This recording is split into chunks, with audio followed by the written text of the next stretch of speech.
الله أكبر الله أكبر. أعوذ بالله من الشيطان الرجيم. بسم الله الرحمن الرحيم. Assalamu alaikum warahmatullahi ta'ala wabarakatuh. Kapatid, may dalawang bagay na palagi na itong binabayolwala natin.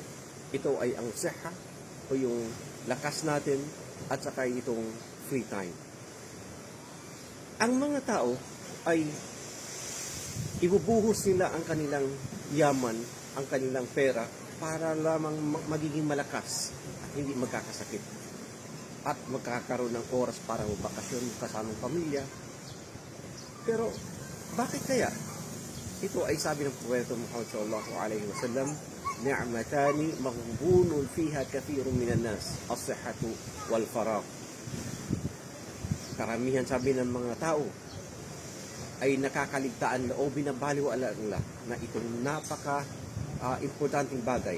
Ito ay ang siha at saka ito ay ang free time. Naway patawarin tayo ng Allah subhanahu wa ta'ala.